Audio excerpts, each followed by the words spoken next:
Mamãe querida, meu coração por ti bate. Como pano de engraxate. Mamãe querida, meu coração por ti bate. Como sinos de chocolate. Chiquinha! Mamãe querida. Já me deixou derretida. Como vocês podem ver, gente, que hoje o Craquete em Cena é especial para as mães. E o Kiko tem tudo a ver com isso, porque hoje vamos comentar sobre as mamães como a do Kiko e que aí vivem no cinema, nas séries, nas televisões. E comigo, para debater esse assunto, tem aqui 3 adultos que foram bem criados por suas mães, respectivamente, da esquerda para a direita, Paola, Denis e Serginho. Gente, primeira pergunta mais básica, né? Mãe é mãe, né? Mãe é mãe. Tinha como as mães não participarem do cinema, sendo que a arte é uma expressão da cultura humana, então não teria mesmo como essa parte tão importante da cultura e da vivência humana, as mães não terem o seu espacinho? Todo mundo vem de uma mãe, né? Precisa da mãe. Então, exceto o Boba Fett. Não, o Boba Fett não, ele foi clonado. Né? Em vidro. É um Ou outro então caso. O Mewtwo. O Mewtwo também foi clonado. A não ovelha tem Dolly. Pois é, são poucos casos, né? A maioria tem sim a sua mãe. E o que eu gosto da ficção é que a ficção ela não só, né, tem a representação das mães, mas às vezes consegue colocar na ficção, né, elementos bem reais do que é a maternidade, né? Sim. Então parece que cada personagem representa um pouco pedaços do que é a mãe na vida real. E assistindo Os Incríveis 2, você vê a Elastigirl, e eu gosto dos Incríveis porque os poderes meio que representam um pouco das suas funções, das suas personalidades, e eu acho que os poderes dela acabam sendo bem representativos do que é uma mãe, né, gente? Sim, a mãe tem que ser versátil e elástica literalmente em tudo. E se eu for parar pra pensar nesse ponto de vista, eu tenho dó da personalidade do Zezé.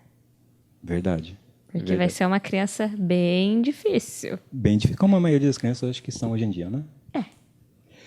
E pensando nessa versatilidade, outro ponto que ela tem é o fato de ser uma heroína, né, Denis, né, Serginho? Sim, As sim. mães são um pouco disso, né? Elas são Sim, as nossas são heroínas também. Elas é que dão todo a bagagem moral pra gente suportar a vida, pros personagens, quer dizer, suportar a vida. Tem até personagens que, mesmo não sendo mães, ainda são mães. Você pode ver o caso da Tia May. A Tia May é uma mãe pro Peter Parker. Literalmente. Literalmente ela é uma grande mãe, mesmo não sendo tia dele. Mas é aquela história, né? Mãe é quem cuida, né? Então, Sim. Se você for pensar o Nino, do Castelo Rá-Tim-Bum, quem Ele não tem cuidava mãe. dele é a tia-avó. Né? A Morgana, que era a tia-avó, e o tio, que é o Victor, Dr. Victor. E na questão das heroínas e mãe é quem cuida, você tem a série Alien, que tem a Sigourney Weaver, que faz uma mãe no Uma segundo mãe. filme. Ela é uma mãe adotiva e ela enfrenta um outro tipo de mãe, que é a rainha. a rainha. Aquela cena é fantástica.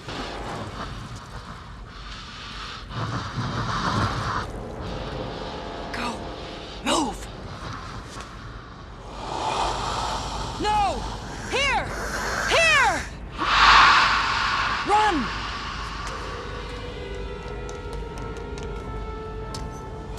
Here.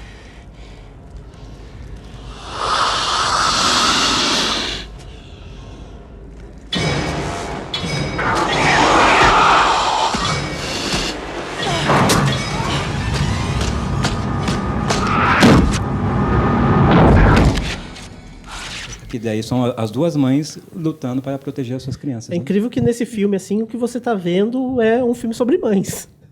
O duelo de duas mães. O embate delas no final, assim, é coisa E fantástica. até onde vai a mãe para proteger a sua criança.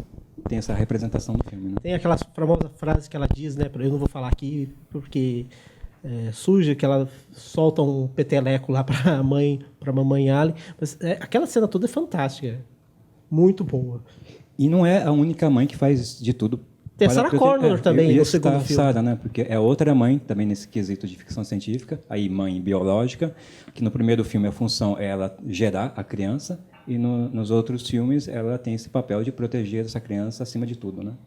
Sim, o papel de uma mãe é fundamental, até em algumas tramas nesse caso.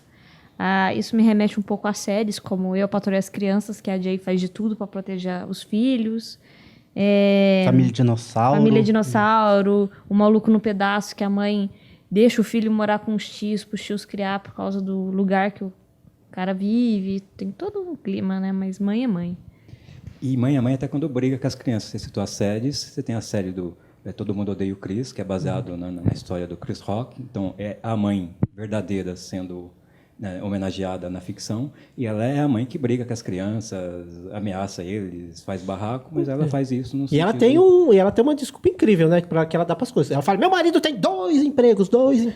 E ela também tem o seu também, ela ajuda também, né? Ela não só tem a banca, Ela né? vende produtos Ivone. Sim. E outra mãe que é bom a gente lembrar é da série Anos Incríveis, a mãe do Kevin Arnold. Lembrou bem, Denis. Esse eu não me lembro muito bem, que eu não peguei. Lembrou bem. Então são mães que têm também essa atitude de proteger as suas crianças e brigar até com as suas crianças. Agora tem mães, né, que eu estou usando até uma camisa que tem referências a isso, que separa a briga dos irmãos, né? Que tem uma tal de Martha Wayne, né? Que ajudou a proteger a briga do Superman e do Batman, né?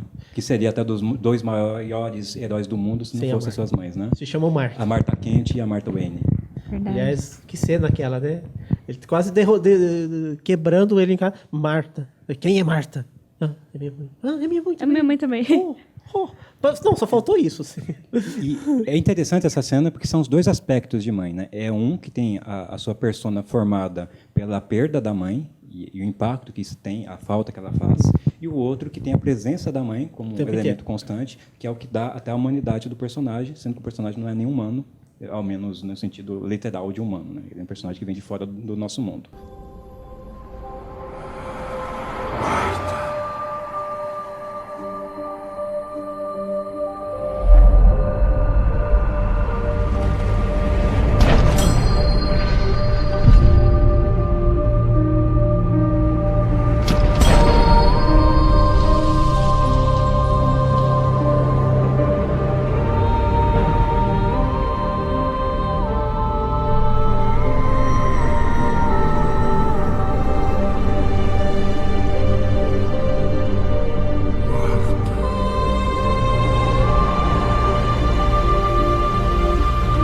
Por que você disse esse nome? Marta, por que disse esse nome? Ah! Para! Por favor, para! Por que você disse esse nome? É o nome da mãe dele! É o nome da mãe dele!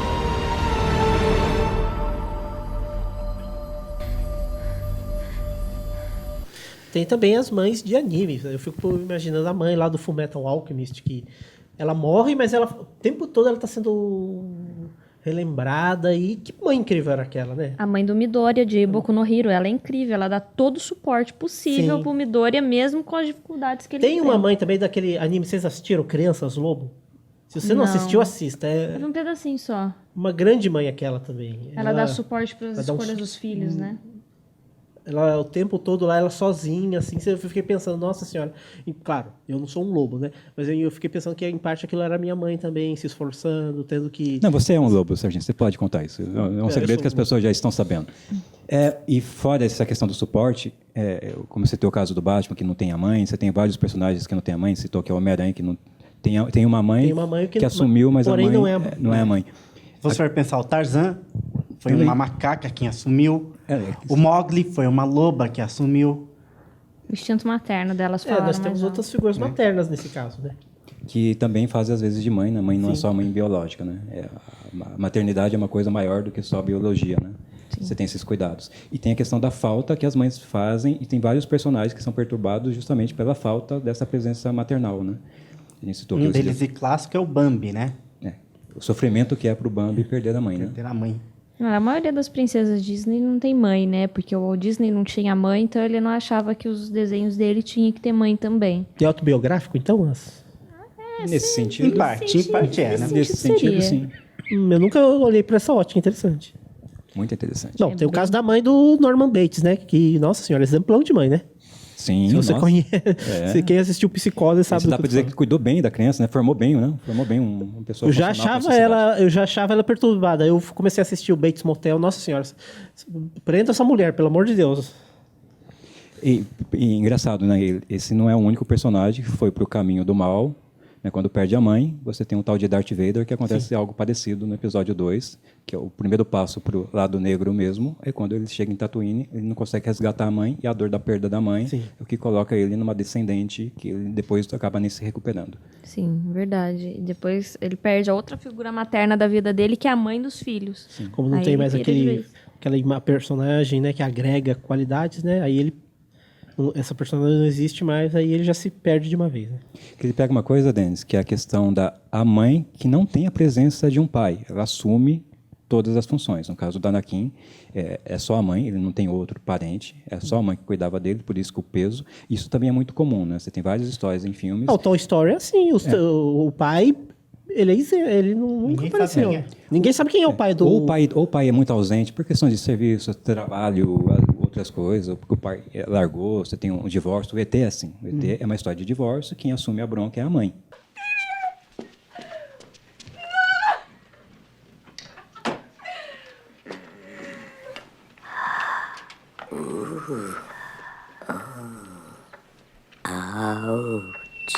Stop that. No, don't. Ouch. Ouch. It's a fake knife. It's a fake. Ouch. Okay.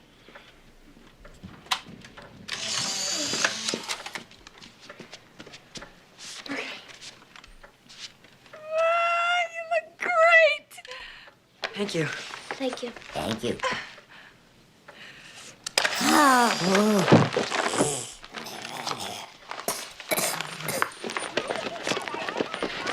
Be back 1 hour after sundown, no later.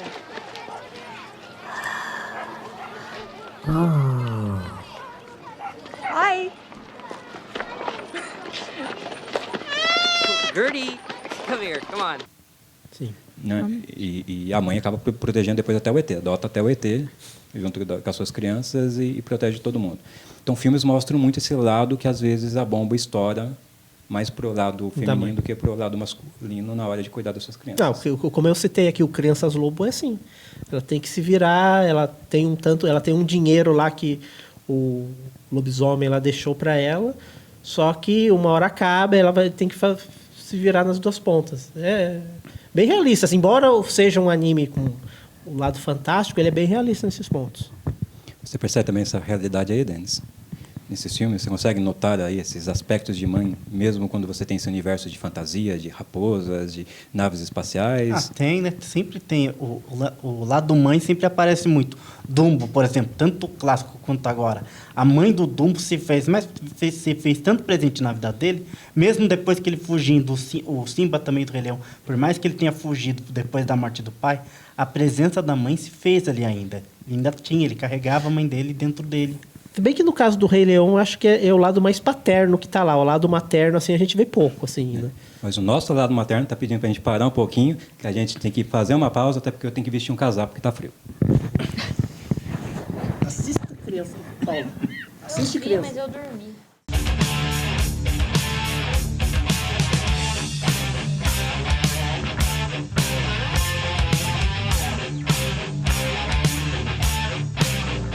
Oi pessoal, este é o Claquete em Cena aqui no 3º São José Anime Fest. Estamos aqui para acompanhar o evento e conversar com os artistas que vieram expor as suas obras. Vem com a gente. Qual que é o teu nome? JM Beraldo. E o que você faz? Eu sou escritor e game designer. Você é de onde? Eu sou do Rio, mas moro em São Paulo já tem uns quase 10 anos já. E quando que surgiu essa paixão aí para começar a escrever? E quando que você teve mesmo a decisão, a partir de agora eu vou me tornar mesmo um escritor? Eu acho que a ideia de criar, eu acho que é uma coisa que eu sempre gostei de fazer, né? Inventar história. Acho que desde pequeno tinha uns cadernos todos rascunhados de quadrinhos e que coisa que saía meio rabiscada no final das contas. Mas no momento eu comecei a jogar RPG e aí você vê que você começa a criar histórias e tal. Acho que com uns 12 anos eu inventei que eu queria ser escritor. Mas escrever mesmo eu só comecei com uns 20 e poucos anos. Comecei a trabalhar com jogo nessa época e aí eu vi que tinha umas ideias que não davam para fazer em jogo. Eu comecei a escrever. Tá aí já tem uns 15 anos já que eu tô escrevendo. Das suas profissões que você tem, como é que uma ajuda a outra? Ou você tem alguma relação com isso?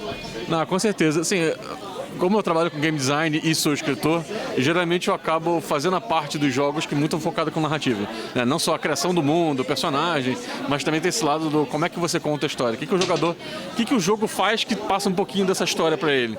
Então, trabalhar com uma coisa me ajuda muito a fortalecer a outra. Eu tenho que aprender como contar a história de um jeito que no livro é de um jeito completamente diferente. Então, um pouco desse lado do exercício de criar mundos e narrativas, sempre uma coisa bate muito com a outra. Né? Alguma coisa do teu aprendizado com os jogos muda um pouco a tua forma de escrever? Ah, com certeza. Porque assim, o jeito que você fala com a pessoa muda, sabe? Se você já escreveu um livro, um filme, você tem que saber como você vai se comunicar com o público usando uma mídia diferente e tal. Então você, quando faz um jogo, o tipo de jogo já faz toda a diferença. Então você saber, tipo, você não pode botar texto demais no tipo de jogo que ninguém vai ler. Cara, que é ação. Então você conta uma história de um outro jeito pela cena. E isso ajuda também você melhorar o seu jeito de escrever, você ser mais sucinto quando você precisa. Então sempre uma coisa acaba ajudando muito, né? O jeito de escrever e o jeito de fazer um jogo. E apresenta um pouquinho das tuas obras aí, o que é cada um desses livros que estão na nossa frente aqui. Bom, tem primeiro os livros de fantasia, é uma série, começa com o Império de Diamante, que ele é uma fantasia inspirada em culturas africanas e mitologia africana. Esse mesmo universo, ele tem um segundo livro, que é o Último Refúgio, que se passa numa outra região, alguns personagens são os mesmos, mas ele pega como se fosse uma ilha indiana, digamos assim, que se relaciona um pouco. Vai sair um livro novo agora, no final do ano, pela editora Draco, que se passa numa outra região desse mesmo mundo, mas pega essa fantasia com um estilo diferente. Tem o Laicos, que ele é um terror passado no Rio de Janeiro colonial. Então, logo depois que a família real portuguesa chega no Rio de Janeiro, em 1800 e pouco, história de um português, um padre português que vem trazendo um diário roubado. E, na verdade, tem aquela coisa do folclore, só que não do jeito infantil. Ele pega uma pegada mais terror, que era a natureza lá atrás da coisa.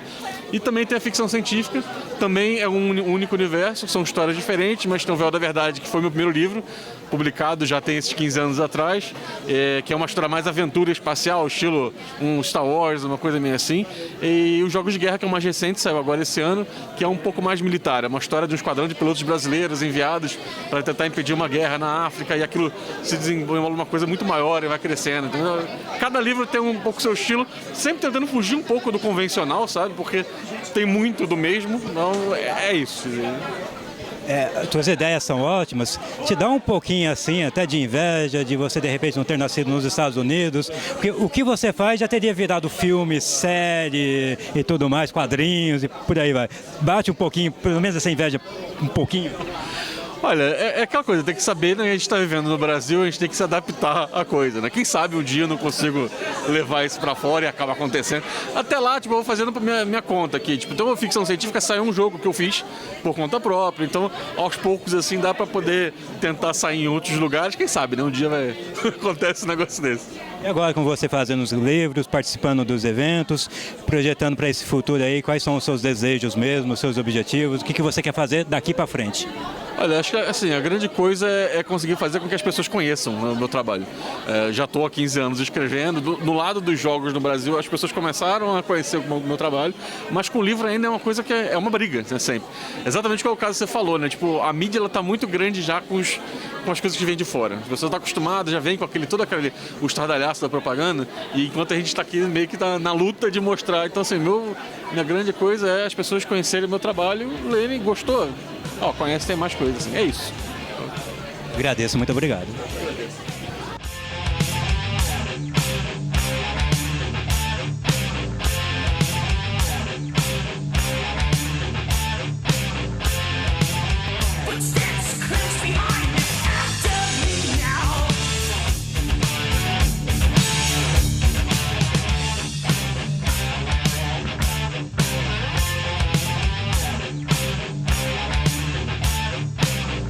Oi pessoal, este é o Claquete em Cena aqui no 3º São José Anime Fest. Estamos aqui para acompanhar o evento e conversar com os artistas que vieram expor as suas obras. Vem com a gente.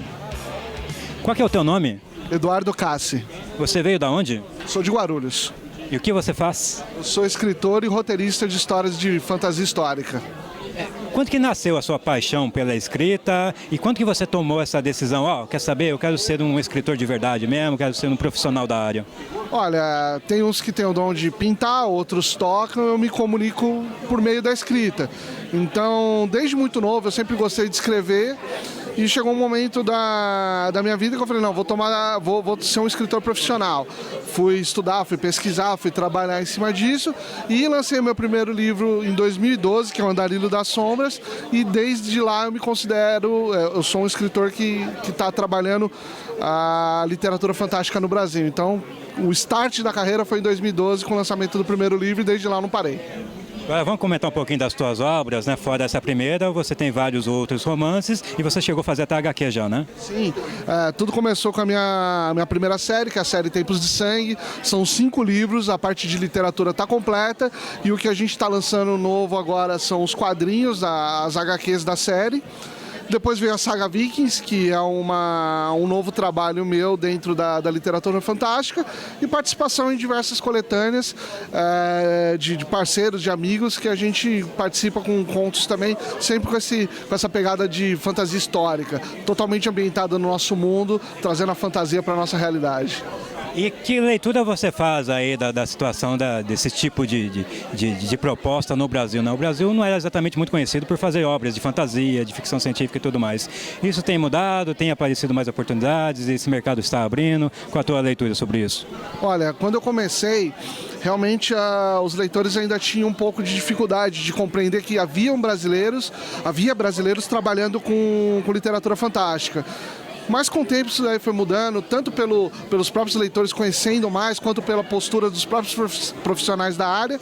E houve essa evolução. Hoje a gente já não tem mais essa barreira de é brasileiro, não vou ler. Pelo contrário, as pessoas querem conhecer, nossa, que legal, tem uma pessoa de Guarulhos ou de São José, de Jacareí, que está escrevendo, por que eu não vou conhecer da minha cidade, da minha região? Então a gente está quebrando algumas barreiras e está crescendo bastante. De uns anos para cá está tendo uma evolução muito grande, tanto em diversidade de obras, quanto em qualidade de profissionais que vêm trabalhando com isso. E pensando nesse crescimento, agora que você participa dos eventos também, o que você imagina fazer daqui para frente? Quais são os seus objetivos, os seus projetos? Como serão aqui a partir de 2009 para frente? Olha, eu continuo... Todo dia eu escrevo um pouco, vou dizer assim, é uma produção constante e meu projeto de vida é me consolidar cada vez mais como escritor e roteirista e esse ano vai ter novidade em termos de HQs, já tem livro engatilhado, não sei se para esse ano, mas para o próximo ano e não parar de escrever, de um jeito ou de outro tá sempre contando histórias. Comentei com você aqui antes que eu achei você muito prolífero, né? Você desde 2012 e já tem várias obras, né? Você escreve realmente todos os dias, dá para perceber. Eu tento manter uma... Porque assim, escrever a profissão de escritor é uma profissão. E para você trabalhar com qualidade, você tem que ter essa rotina, você tem que ter a disciplina, você tem que manter esse dia a dia. Porque se você vai, deixa para amanhã um pouco, deixa para depois de amanhã, para a próxima semana, você vai caindo em termos de tanto de produtividade, até mesmo de qualidade. Então, eu sempre tento manter uma rotina de escrita para tá sempre quente na hora de sentar no computador e escrever minhas histórias. Muito obrigado. Eu agradeço.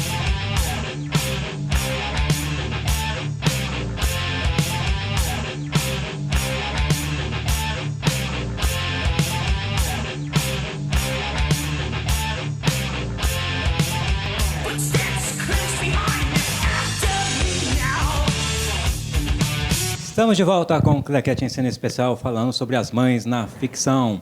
Pegando um pouco do gancho do debate que tivemos aqui na última parte, que eu gosto da questão das mães no cinema, que você aprende muito sobre um universo que, no meu caso, por ser homem, eu desconheço e não posso ter essa vivência. E eu percebo, às vezes, a realidade de algumas mães em algumas situações, sobretudo não só através dos relatos que eu ouço, mas também através desses relatos transpostos à ficção. Eu aprendi muito sobre a questão da gravidez e da questão da maternidade, quando chega muito cedo na vida, através de filmes como Juno, Os Meninos da Minha Vida, sim, que eram jovens, que acabavam engravidando com 15, 16 anos. Às vezes o namorado deixava a pessoa sem nenhum aporte e tinha que se virar sozinha. Então, essa é uma realidade que, obviamente, eu não teria como saber, e os filmes me ajudam a entender o drama que essas moças... Se bem que a mãe do Juno, passam, né? ela passa a criança para outra pessoa. Não, pra você ver, mas aí é o drama, pra você ver a necessidade, né? É. A necessidade de fazer isso. Então, são coisas que a gente acaba não notando, percebendo muito, mas os filmes nos ajudam a entender certas dramaticidades que acontecem por aí na gente. Extraordinário. A mãe que é a Julia Roberts, que se dedica tanto ao filho deficiente também, é um aprendizado que ninguém se coloca no lugar, entendeu? Às vezes você tem uma família que todo mundo é normal, né? Entre aspas, não tem nenhum problema.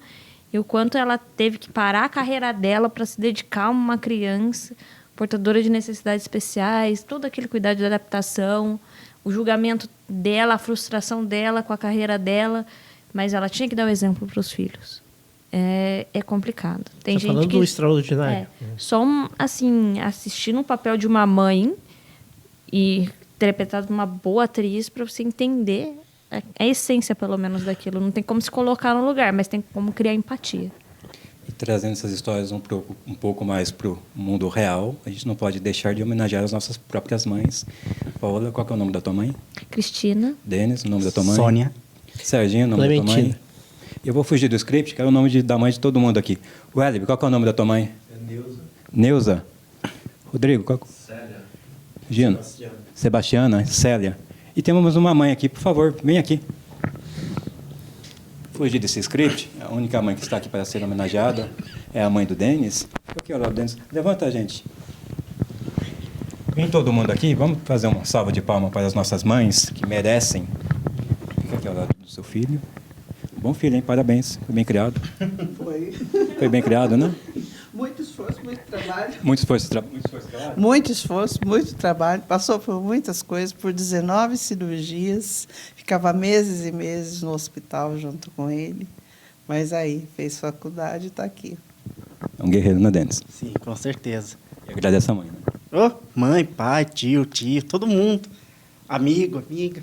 Sempre assim. Tem que agradecer todo mundo, porque todo mundo é um pouquinho dentro da gente, conforme a gente, né? Vem aqui, seu Hélio, vem aqui, seu Gênio, vem aqui.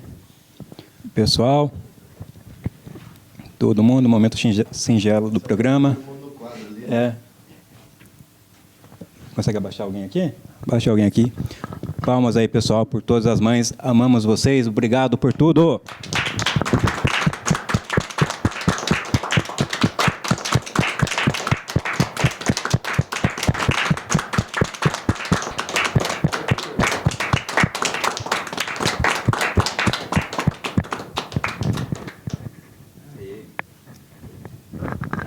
Obrigada pela homenagem.